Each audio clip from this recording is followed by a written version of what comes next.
alo mbadinglu awa ntel murusanan kotake بعد أعوذ بالله من الشيطان الرجيم بسم الله الرحمن الرحيم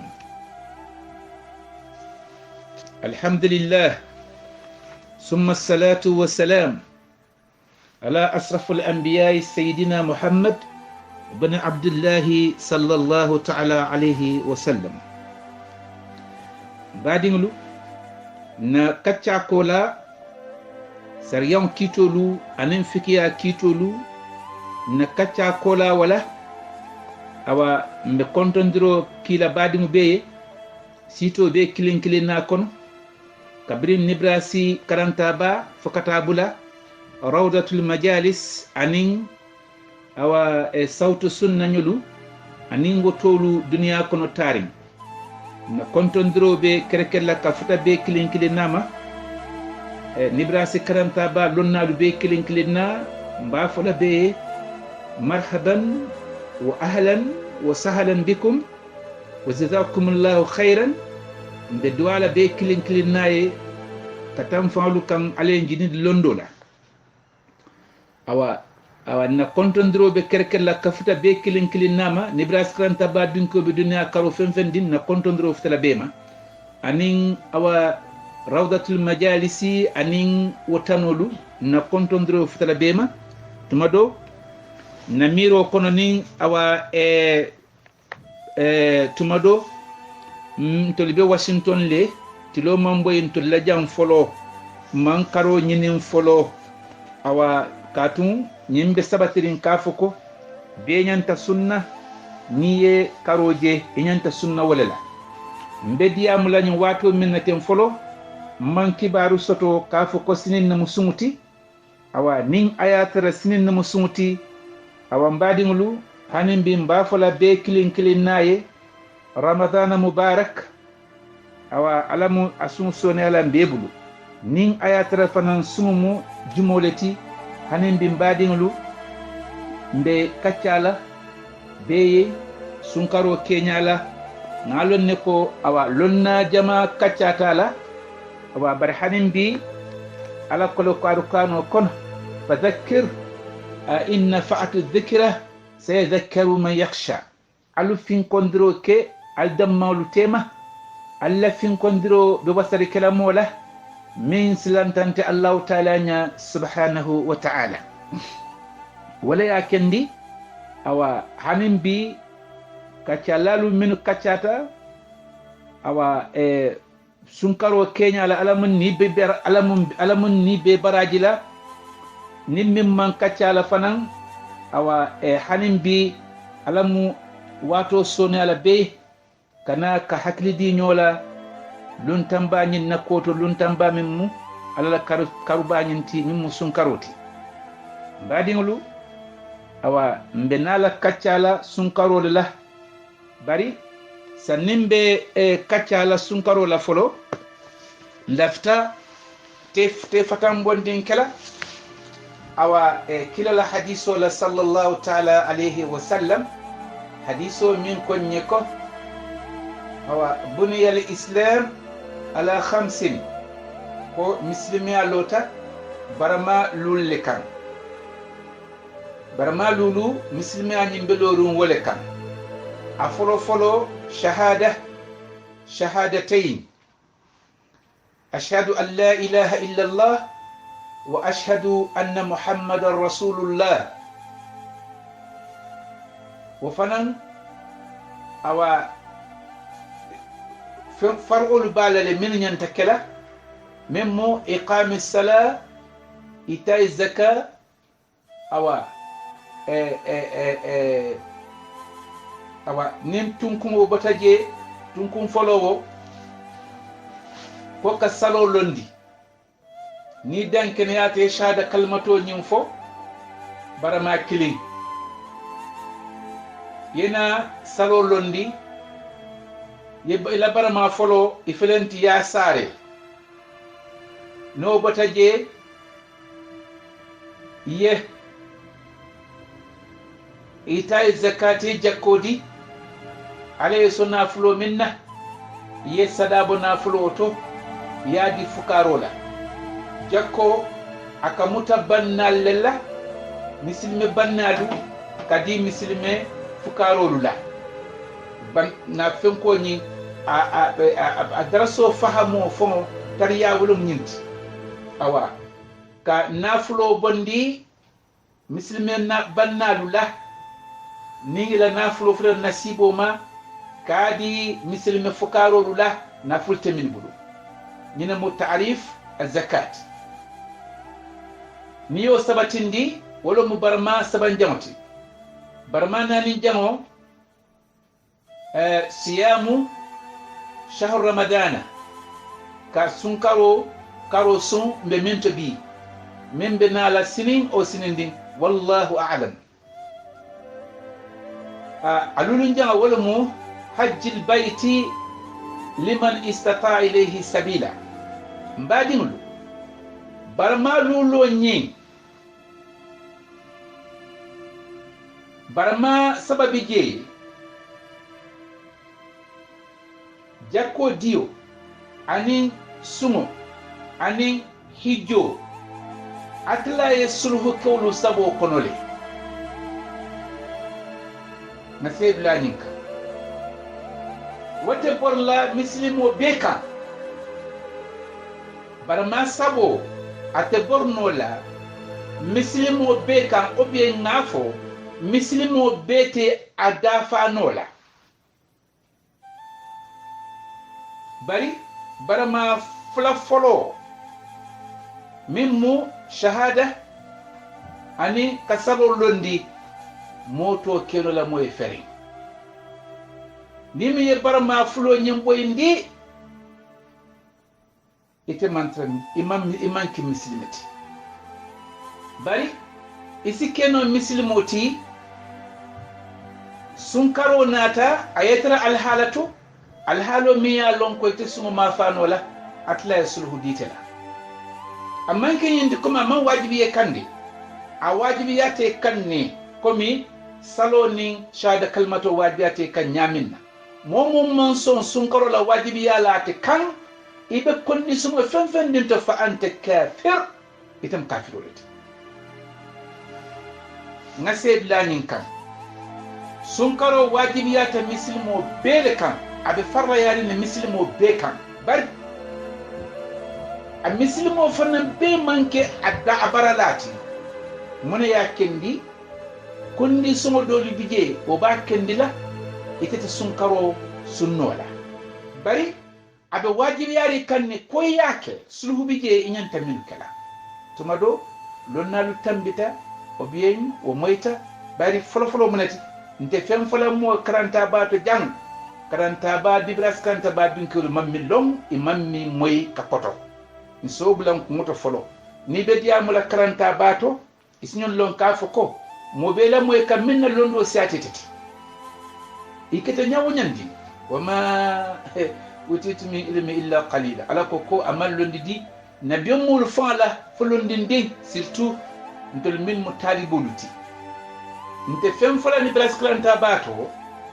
mi ya lon kon karamolu mam min lon ko tolu mam min lon bari fokanyo hakilo bulandile woto sumo farla yata bele kam mislimo be kanni bari mislimo fana be manke sumu kelati ko min afata nyaminna til tansabo ke famuta ko kono o bien tilimo anin kono ko kono asdotara kuran asdotara tamadla asdotara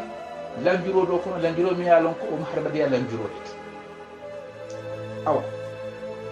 jako ni alaman awa naflo dila jako farla yate kanne bari afereti ya funtindi ni jako dio fanan kom fa anta murtaddun kafirun momo jakko fanan konna dino kono fa anta murtaddun kafirun eteflenti kata awa murti kanketi kafiriyata komi momo ni sunkaro kon fa anta kafir min al-kufar etel kafirun lakum wa hajjil bait anin kabum fana hijji ala fana yala ala condition of ne clearly jakkonin awa sumo aman femfono miyalon ko abe conditionnori bari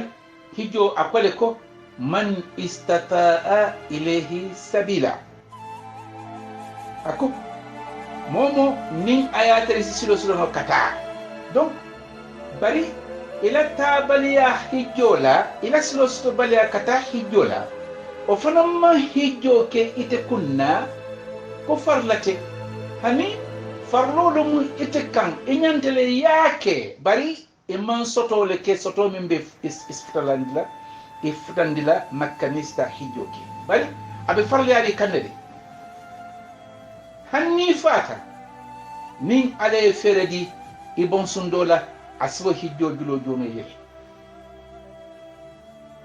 woto nyen barma lulolu barma fla bije moto duno tala moy feren atla fa mo duno ta mo kliye mota duno tala moy wala mo kashada kalmato fo inawla nyow bataje yesalo londi yesali nin awa fen floni sahat alkamalun sinin ila sumote kontibola ila jakkabote kontibola ila hijjote kontibola bari nin shada kalmato man saha salo man saha awa nin tolu fanalu man saha bulu ila ko amruka ala Allah aljannaten tolu bulu ngadila jahannamaten tolu bulu ngadila komi arjannoɓe wahbiyal bulu ñaminna jahannamaɓe wahbiyal bulu ñaminna alhikatu de ntebo kadiyamule nimman do fo wahbiyal la kuuto bari aɗa jeeyi tolle koko arjanno nin jahannama o beetolu bulu ye beedunde ar jahannama kono foytolu itol dornde ɓe arjanno kono misilimo to be yo beedunde ar jahannama kono e dornde ɓe jeeyi wala kenni tumoɗolu mboka tambino man diyamoyla koola mbaɗin ɗo arsi hekkatu awa nin nadiyamoyla koola nayi momin pasi imari si hakketu bari wato be fonga do foyda kotole min kammala isi bo filo kono be filo min kono isna alala dino kono dino min be sahari be jumañolle ma wala mo firqatul wahabiyya aw harakatu al wahabiyya molle ma badin walakin di awa nko nimmo minna awa koñiluman seniya awa ila salo nila ila sahadato nila salo nila jakko nila sumo nila hijolu awa nin defo tarta wolu kono ma dumta e kole la ilaha illallah muhammadan rasulullahi ntoltete kafiriyandila aljannate mbulu ngadila jahannamate mbulu ngadila mbe muna fala jam mba fala amruka alallahi ila ko kitobe allahu taala le kan subhanahu wa ta'ala atala mo hinna man soti asnyim modunde arjanna minna manan sujudo fama boyaye asmodunde arjanna miya siyobe kabe sujudo boyo asmodunde jahannama miya lonko aba siyobe ke abe sujudo boy kan awaye wa hadisobe kilala hadisodo konole miya lonka koko hadamadium se arjanna dimla baroke fo fentetla nin arjanna tema fasibe kilin asi jahannama dunke walla baroke asi wo bara heta jahannama asi do fanan ko hadisa kilin wo kono ako do fanan si jahannama dimulla baroke fo femmantu ani jahannama tema fasibe kilin asnana aljanna dimulla baroke asi dum arjanno kono wala mu jumañuluti awa mbadimlu hadiso ñin nimi ya hadiso ñin moy ikana hadiso ñin fasari awa tanke ima hadiso saraho long katum neñin fodla do to e felenti ibe do balla salola dino la feri fo asafo boto ndebe le nin fawato sita ngaddu dino kono hani awote o mankila mofo awa wala kendi hadiso ñin ni ba fola daminna ise hadiso fango karam folo yalo badin lu hadiso ñin be mun ñinina hadiso ñin kila hadiso ñin fole wa mu hadiso ñin foye kila nabiyo mu ya fango de sabatindi awa akola hadi afanga nyala awa kabirin ay kumo nyim fo yahudolu awa natana jakali awa kafirolu milu man to man wol natana jakala la kumola bari awa exemple be ketale saybo do solota saybo kono mi ye kila fanga ja nyala kelela ba ay keloke jihado be kono jihadi kilin kono kuma la sutiya kammala awa min kafiro dunta nyola awa kabrayaje la manza wala marja'a awa kisitaye burdlataye afanga ye murota ya bula fankon aya fanfa wa huwa kana qatilu nafs aya fanfa fayadkhulu fi an-nar afalanta betala jahannam katun ala ko momo ni fanfa fa jazaa'uka al-jahannam kamulun ko yenni yelebo ite beduna jahannama de awa exemple lu fanal bije milalon ko siyata awa saybo e kafiro do fanan awa kan kuntu wo fanan anin ka sahibul dun tanyoto ay saybe jama fa bari nte saybo to fala de saybe kilinata na so saybo kono awa anin wo benta daminna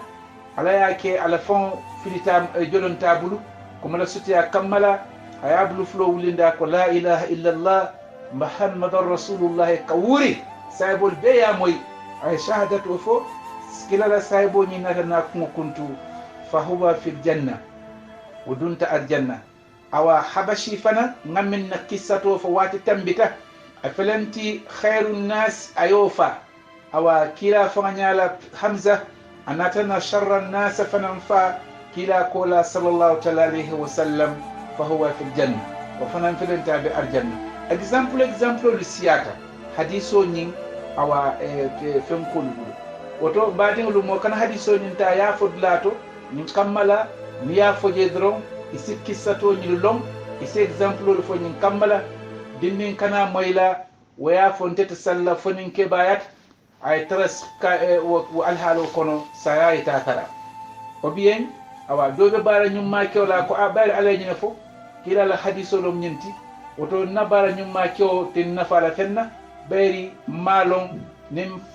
fa saya sitamma mbetala kujawo dole kala ngadum jahannama mbadi ngol hadiso nyinto nyinen nabe hadiso nyimbe min nyinin nawul tambitale kabang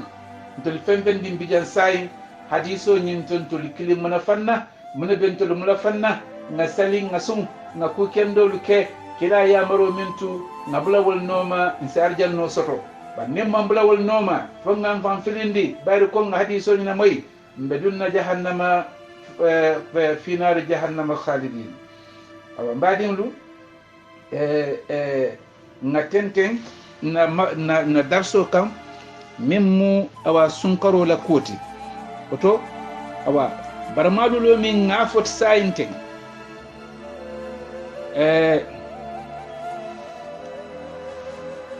barama fulomi ya lonko har madim tenyo wasalaje kute ma wasalaje foyake wala mu shahada kalmatoti anin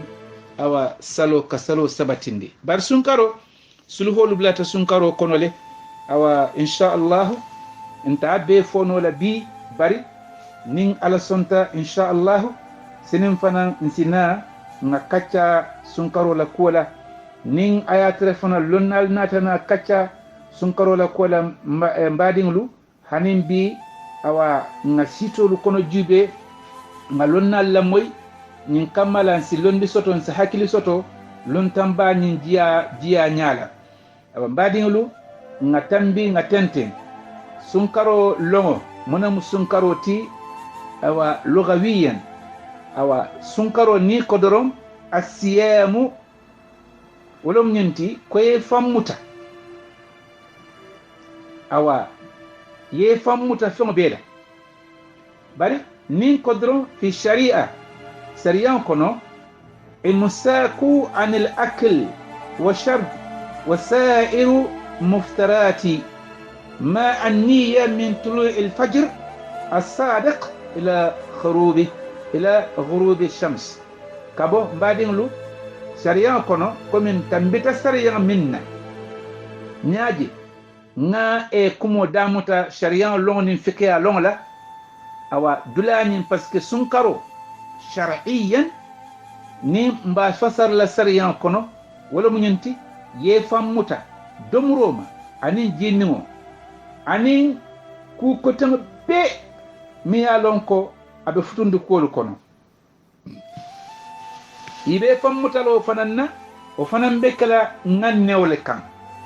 iba nganne lalade ite wullaten dron ka foko awa ntebe sundin hani foyeni nganne ka foko isunde mo kono nte kende sunkaro musinin neti mbada mutala sinin fotil tan saba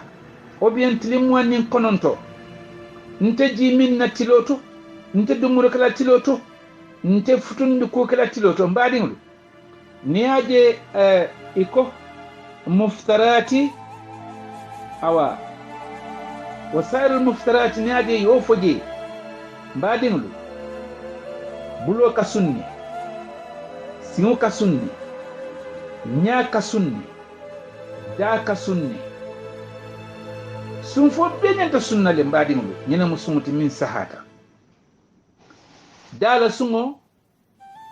bulo la sungo nya la sungo singo la sungo ning ale simaya dinna awa bi kolan sina nga kaccawul kando mandi bi iznil wahid al ahad insha Allah kabo ibe fo mutalanyil be male bari ba ngan yelale suto kono sanni fano be kala kabo fajiro la yinkola fo katabula fajiro mi yalon koy kay fajiro sadiq fajiro mi fajiro toñati ila ghurubi shamsi fo katabula tilo la boyoka walakin dina bi mola hadiso do bije awa karamonyo len krandi walale arsala lu kono katabula awa kitabu to malu min yalon ko ngamelu karan majlisi majliso to nibrasi بعدين لو بسافرين جيد كافكو كلا كو صلى الله تعالى عليه وسلم تأخير السحور تعجيل وتعجيل الفطور أوا كا سنة كتو كو ترياندي كا سورو دكون دماندي أوا فو حتى طلوع الفجر الصادق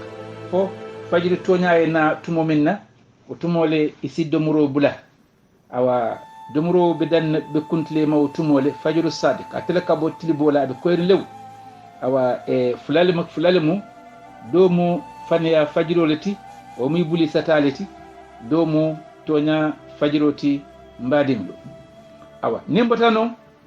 arkanu sunkaro tunkumulu min khilal ta'rif as-siyami min khilal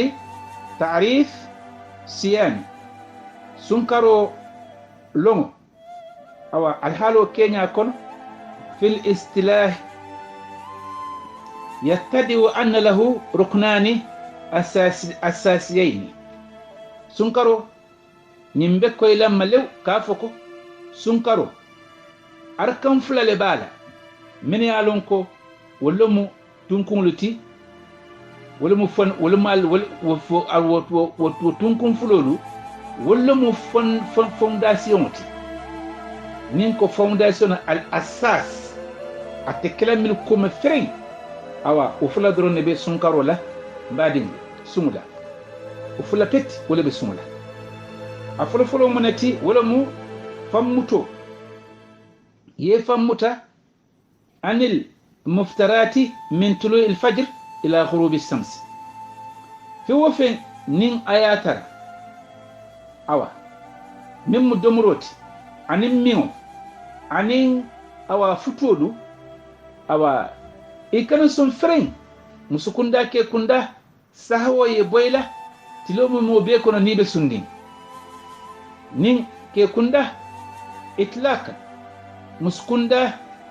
awa wo yani awa wo musukunda unin wati karo kono wati bije min wato mi yalon ko sumu be boyla musoma wato do fanan bala hayato kono mi yalon ka manyano sunna fere hannin sunkaro ya tara wato do wati flat wala mu hiliso wato ti ani awa wuliyelo wato wol fulolu ni way no muso ni sunkaro muso tara al halo kono awa alhamdulillah sumbe boy la male komi wo tete bolu benalale insha Allah في الفقه في علم الفقه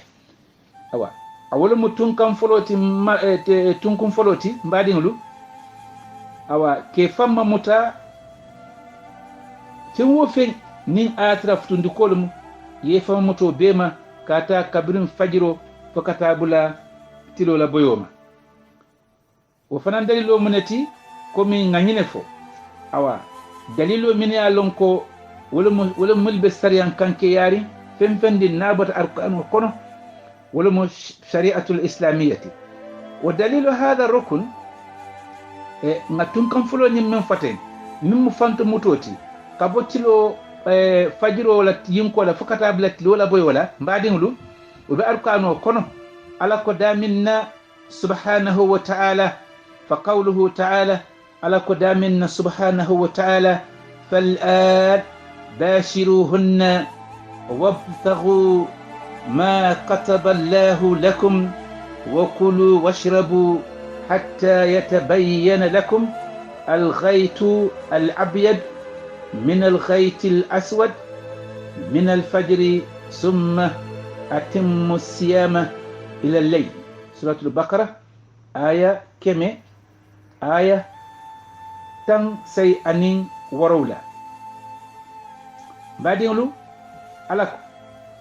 أوا كو نمسولو ندمبايالو nye bisi kanke nyoya kanyine ndrike fongal atlaye awa min wajibi yandimma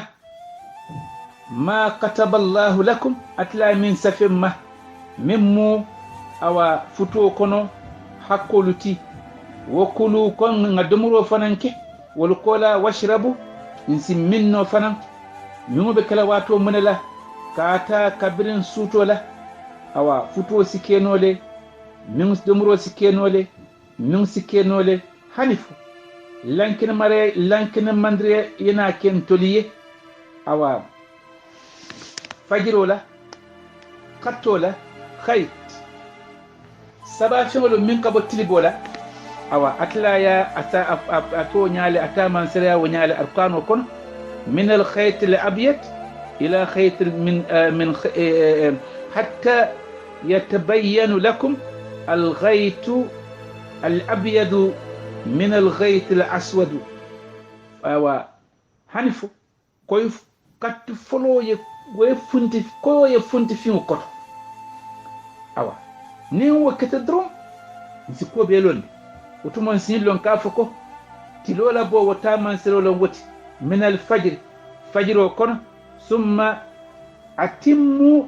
الصيام إلى الليل وكلا ngana kontine na sungula na fammutola komi ngaf nyaminna kumoda mutoto al imsaku ke fanto muta domuro ni mingma fokata bula ku ko temlula buto ala ko konna na timmandrike na sungula ila layl fokata bula tilola boyo kambadi ngi nyina mu awa imsako la sariyan kankewti arkano kono nimmo shar'iyyan awa sunkaro la dinkirani mbobla la mentole wata feki akono de nimmo ala sariyan kanke yalet awa athani yalon ko konko tunkun fula athani atunkun fula nya wala mu awa aniya wala mu ngannewti yalon ko barama fula drone be sumula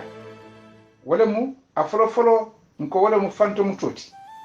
bar fanto mutoti inte keno la ten sudfa ite bulla ten fano smanda do ya fo ko ke famutal hani fe kule ke mi yalon fe fo kule ke min be fanto mutola wajibi yale ten wala monati anniya wala mun ngannewti bi an yaqsudu siyam as-sa'imu ko sunna ye krekrendike bi hadha al-imsaqi awa nyim fanto mutola min al-muftarati ñing futundi kolu tola je ha ibadatullahi azza wa jalla man sola bato kammala ala bato kammala man so min be kallankeri anin man so min be buñari فبالنية تتميز أعمال المقصودة لإبادة الله سبحانه وتعالى ننو لبي بعد دوكولو تفتنبو كلا نولا ننو ولا كدوكولو تفتنبو باتتوما الله عن غيرها كفتن أتوما الله من الأعمال بارتوم الله وبالنية تتميز إباداتي بعضها عن بعض ننو لك باتولو تفتنبوك دون دولا فيحصل الصائم سنة بين كركلا سوتو بهذا الصيام سنة إما صيام رمضان أو إما سمو بكفو نوما أو غيره فو سنكرو تنولو من أنواع الصيام كبو سمو نونو لا أو سنكرو سمو بجيلي والبس بسيرين سيبلا سبالتي nin mfundo man nin hakkilo man jamfa sun kenya sabale be keri nin mangina awa bayri harmadi ngolo munti awa tumado harmadi singina a folo mu sun karo sumuleti anin awa kafaratu sumo anin tawo sumo ne tawo ta alaye nin sun sabole be keri awa nkaw mbole fo kanjan ka foko nga newle be ñim batolu bondla batolu bala ñoto iteye awa ka sunkaro ngania kombe sunkaro tan sabole sunna killing mbe nganno kala kombe nga juni bu ngaftundu kole ke nga juni bale bara min be mbulala til taworo sunla awa wasifal ni tanolu yo fana ngania awa mbe nganno sitla kafuko mbe til tan sunna alaye womu awa tawoleti na manni ka kanato ka fo min ye tawo ngannew nyine be akend ngannew nyine be sumulu bolete nyoto fo ye ngannew le siti ka fo ko mbe sun karo le sunna kata kabrin adamu to fo alabala nim man jankaru man sasa man tamaku man soto mbe sun karo sunna ndaman soye awa subhanahu wa ta'ala bari mbadingulu awa ngannew nyin madhabu tielu ye wali kanto wali kenyola ntolbe imam malik min noma wako ako sunkaro dallum folo nganne kilensi tiltan sabo be wasale nin ayatara ye tiltan sabo le nganne isonde moko nganne kilenso wasale bari awa imam ahmad ibn hanbal ate koko luwolu ye inin nganne ye wuli suwo su ye nganne kafo ko sinin be sunna ate wole naati awa ibela kumo be sahari mo sinyi bela kumo tano le bayri wol kilim man kuma iniyela bari ntolla imam maliki wole sunandri ke kila mantoliye sallallahu ta'ala alayhi wa sallam amanke komi mbafola ka atanolu wole kole andrike bari ate kay nyine fo kafo ko suuta kilin awa yenyi nganne kafo kabo bila fakatabula tilim wonnin kononto tiltan saba ndo sunna comme sunkaro karo sungula wasi wasale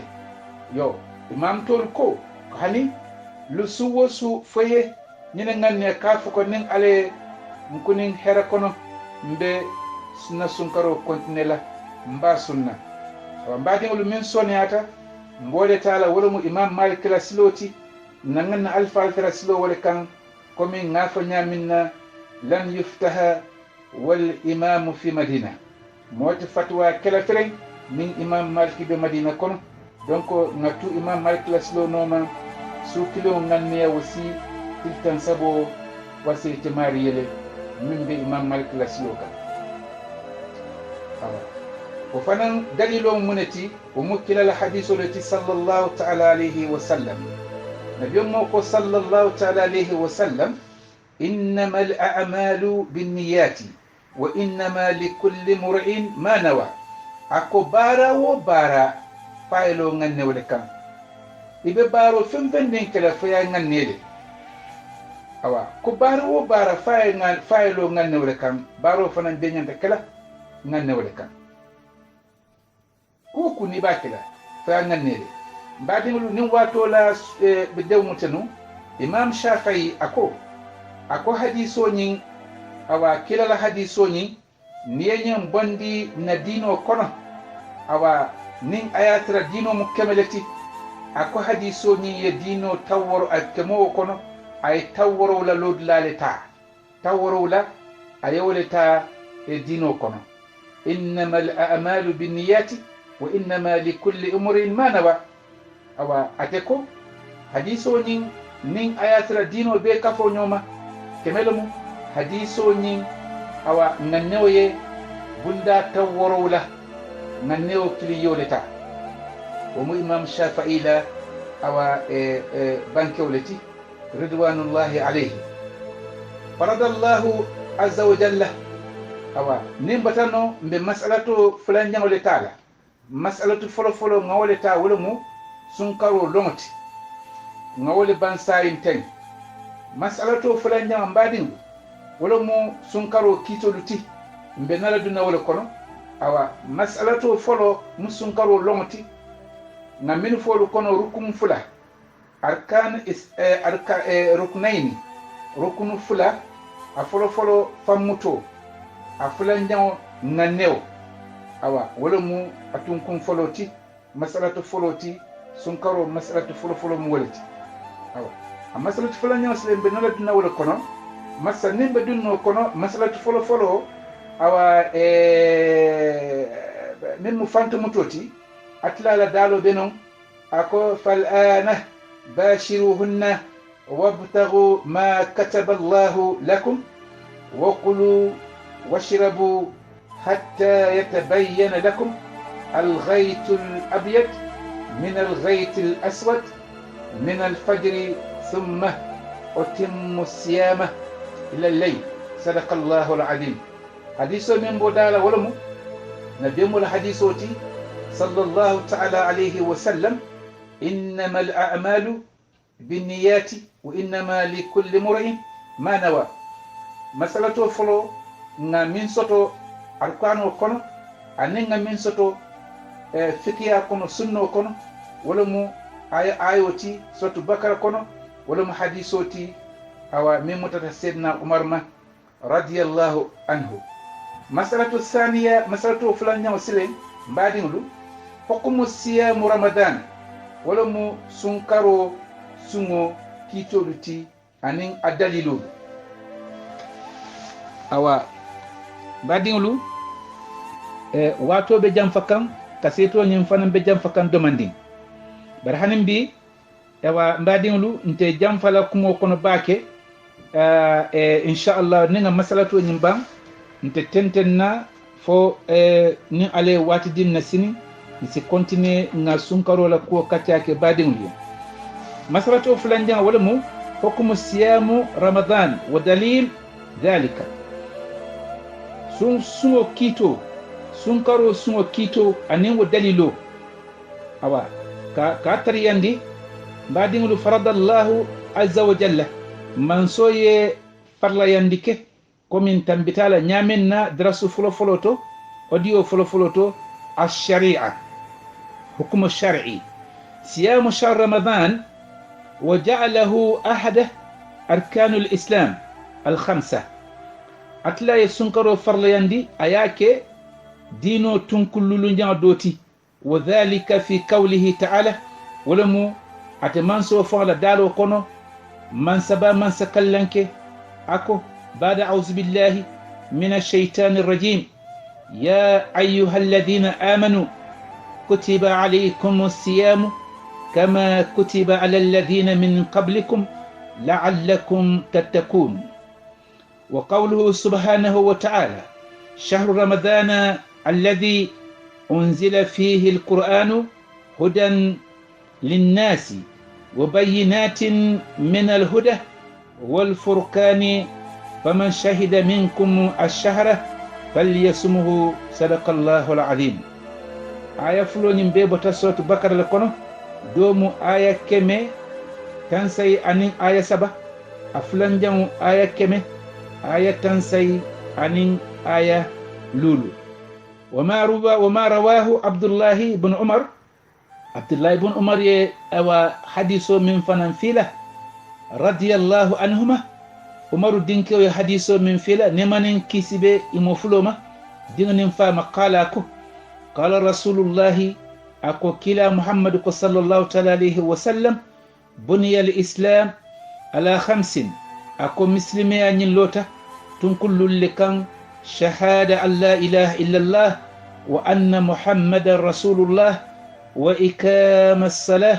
وإيتاء الزكاة وصوم رمضان وحج البيت من استطاع إليه سبيلا. بعدين لو أتلاقي منفو على آيو نينكونو أكو أتول من تمونديتا على جمل لكماندي من يالونكو بتموندرين أكو سنكارو فلنتي ناسفي الفنال كنا ومن ناسفي مولو كنت نيامنا سنين أتول بناله ولا مسنين كلا منتو بناله صلى الله تعالى عليه وسلم لعلكم تتقون نكمل فعلى فدو سكفو ألا على ناس لغما نين تتقون نين أمانك كم السنة لمانك على ناس لناتي بري أتلا نين إسارة وكله نين كمل فدو سكفو أو سنة بيل على ناس لغما وسرو طول بنا للي مبكاتي على ملة ميا كندي سنة بكل على ناس لناتي سنك دو كفو على ناس لغما نيامين كان أني أو على أدال دامنا سبحانه وتعالى أكو بعد أعوذ بالله من الشيطان الرجيم شهر رمضان أكو سنكرو الذي سنكرو من أنزل فيه القرآن أركانو جيتا كرو من كونه هدن كاكي كان دفنتي بعد نلود لا ننتو دماندين أو أركانو جيتا كابو أرسيا كابو أرش ألايا أرش أجيتا سنكرو لكونو ليلة القدر لمو كنا كبولا أو دنيا سانكان جبريل يا بوندي دامن كنا كادنتي كلا محمد صلى الله تعالى عليه وسلم كتاب كلو فنان كان لندو إن شاء الله نين على ينسوسي جنبان جارة كنديا أكو هدن كان دلمو للناس آدم دنيا وبينات أركانو مكند فنتي ابن آدم أنين تتبو فن فنمو ابن آدم من الهدى كبو كندولا والفرقان أنين أركانو لفن يتتبو ركي بين الباطل والحق تونيان فنيالا أكو فمن شهد منكم الشهر نينس كارو نين بطمو من نيالا كارو لوتي تماري نيالا إبيلا كوردا كونو فليسمه ياسم أمان كي نين تكافو كوني كارو جدي هني أركانو لا دلانين تعبيرو نين أوا فمن شهد منكم الشهر نينس سنكارو ياثر موم بسبترين isabati dinkira kono falyasmuhu arkano kono mistake tijedi amma nyen ayo nyim manke nyente shahida nyim manke konye karoje hani nin sun karo ye tare be sabatiri ako falyasmuhu ni wote no awa atenyin fola kafuko awa man kana maridan aw ala safari ni hayatara jerolomo atafala من كان مريضا على سفر أو على سفر أتو تسوتو النات لجي بري ayo nyin kole ko nin sun karo ya lote temo min nyala ibe sabatrin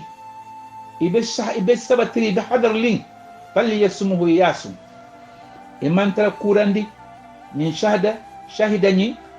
kuran bal ya bijele tama bal ya bijele lambiru bal ya bijele ko falli yasmuhu yasum ani nabiya mo fana ye riwayato min motata sedna umaru dinki umar abdullahi awa ako afama atenyi mutakilama sallallahu ta'ala alayhi wa sallam kila bani al-islam ako muslimi ya nyillo ta'ala 5 barmalul li kan ko min tambitala nyaminna afolo shahida alla ilaha illa allah wa anna muhammadar rasulullah ko dankene ya alate ko ala kotantije mimmu alati فعلى برون سبحانه وتعالى وأن محمدا كمحمد رسول الله على الكلالم نيوفو وإقام الصلاة يسالو لوندي وإيتاء زكاة يجاكودي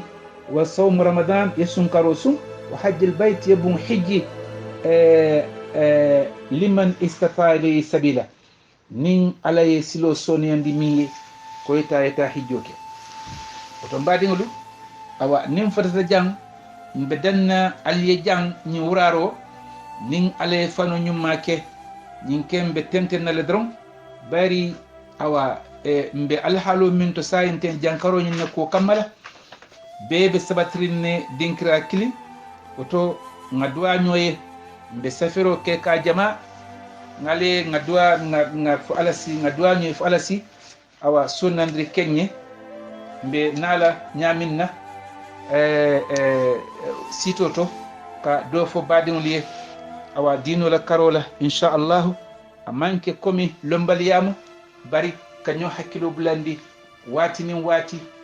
wa hakkole ben telefonal ka suto anintilo lim fata jam mbe duwala nyoye be ala dani subhanahu wa ta'ala allahumma اهدنا فيمن هديت وعافنا فيمن آفيت وتولنا فيمن توليت وبارك لنا فيما أتيت وقنا شر ما قضيت إنك تقضي ولا يقضى عليك إنه لا يذل من واليت ولا يعز من آديت تباركت وتعاليت يا ذو الجلال والإكرام اللهم نعوذ بك من فتنة كورونا فيروس اللهم نعوذ بك من مصيبة كورونا فيروس اللهم نعوذ بك من مرض كورونا فيروس اللهم نسألك أن تسفي من أصيب بكورونا فيروس بمرض كورونا فيروس من المسلمين والكافرين في كل مكان وزمان برحمتك يا أرحم الراحمين ويا رب العالمين اللهم فاشف مرضانا ومرضى جميع المسلمين اللهم فاغفر لموتانا وموتى جميع المسلمين اللهم فاقض دوننا وتب علينا إنك أنت التواب الرحيم واغفر لنا إنك أنت الغفور الرحيم